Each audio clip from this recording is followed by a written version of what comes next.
അവിഭക്ത ഇന്ത്യയിലെ സിന്ധിൽ ജനനം, കറാച്ചിയിൽ RSS പ്രവർത്തനം, പിന്നീട് ഇന്ത്യയിലേക്ക് കുടിയേറ്റം, BJPയുടെ സ്ഥാപക ജനറൽ സെക്രട്ടറി, ഒടുവിൽ BJP സർക്കാരിൽ രാജ്യത്തിന്റെ ഉപപ്രധാനമന്ത്രി.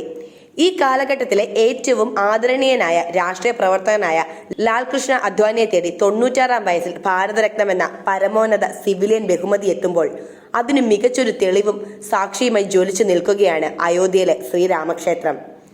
1990-ൽ പാർട്ടി അധ്യക്ഷനായിരിക്കെ അയോധ്യ രാമക്ഷേത്ര നിർമ്മാണത്തിന് പിന്തുണ തേടി അദ്വാനി നടത്തിയ രഥയാത്രയാണ് BJPയുടെ അധികാര വഴിയിൽ നിർണായകമായത്. താഴെത്തട്ടിൽ നിന്നും പ്രവർത്തനം ആരംഭിച്ച് ഇന്ത്യയുടെ ഉപപ്രധാനമന്ത്രിയായി രാജ്യത്തെ സേവിച്ച വ്യക്തിയാണ് അദ്വാനി. സ്വാതന്ത്ര്യാനന്തര ഇന്ത്യയിൽ ദീർഘകാലത്തെ രാഷ്ട്രീയ ചരിത്രമാണ് ഭാരതരത്ന പുരസ്കാരത്തിന് അർഹനായ ലാൽകൃഷ്ണ അദ്വാനി എന്ന ആധികായന് അവകാശപ്പെടാനുള്ളത്. 7 തവണ ലോക്സഭ അംഗമായിരുന്ന അദ്വാനി ഉപപ്രധാനമന്ത്രി, കേന്ദ്ര ആഭ്യന്തരമന്ത്രി, പ്രതിപക്ഷ നേതാവ് എന്നീ പദവികൾ വഹിച്ചിരുന്നു. 1927 നവംബർ 8-ന് അവിഭക്ത ഇന്ത്യയിലെ സിന്ധിലാണ് LK അദ്വാനി ജനിച്ചത്. 1947-ൽ വിഭജനത്തോടെ കുടുംബം ഇന്ത്യയിലേക്ക് കുടിയേറുകയായിരുന്നു. 1941-ൽ കറാച്ചിയിൽ RSS പ്രവർത്തകനായിരുന്നു അദ്ദേഹം. 1951-ൽ ശ്യാമപ്രസാദ് മുഖർജി രൂപീകരിച്ച BJPയുടെ ആദ്യകാല രൂപമായ ഭാരതീയ ജനസംഘത്തിൽ ചേർന്നു. 1970-72 കാലഘട്ടത്തിൽ ഡൽഹി ജനസംഘം അധ്യക്ഷനായി പ്രവർത്തിച്ചു.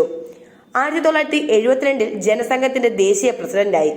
1970-ൽ അദ്വാനി രാജ്യസഭയിലേക്ക് തിരഞ്ഞെടുക്കപ്പെട്ടു. 1976, 82, 88 വർഷങ്ങളിലും അദ്ദേഹം രാജ്യസഭയിലേക്ക് തിരഞ്ഞെടുക്കപ്പെട്ടിട്ടുണ്ട്.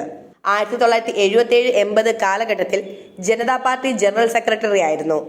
അടിയന്തരാവസ്ഥ കാലത്ത് ജയിൽ ശിക്ഷ അനുഭവിച്ച അദ്വാനി 1977-ലെ ജനതാ മന്ത്രിസഭയിൽ വാർത്താ വിതരണ പ്രക്ഷേപണ വകുപ്പ് കൈകാര്യം ചെയ്തു.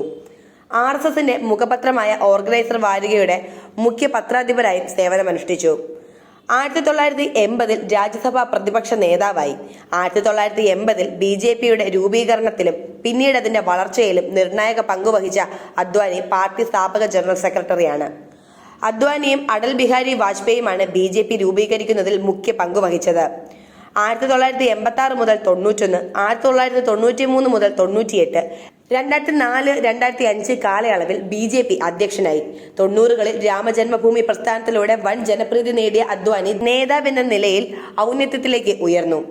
1989-ൽ ന്യൂഡൽഹിയിൽ നിന്ന് ആദ്യമായി ലോക്സഭ അംഗമായി. 1991-ൽ ലോക്സഭയിലേക്ക് ന്യൂഡൽഹി, ഗാന്ധിനഗർ എന്നീ മണ്ഡലങ്ങളിൽ നിന്ന് ജയിച്ചു. ഒടുവിൽ ഗാന്ധിനഗർ നിലനിർത്തി. 5 തവണ കൂടി ഗാന്ധിനഗറിൽ നിന്ന് ലോക്സഭാ അംഗമായി.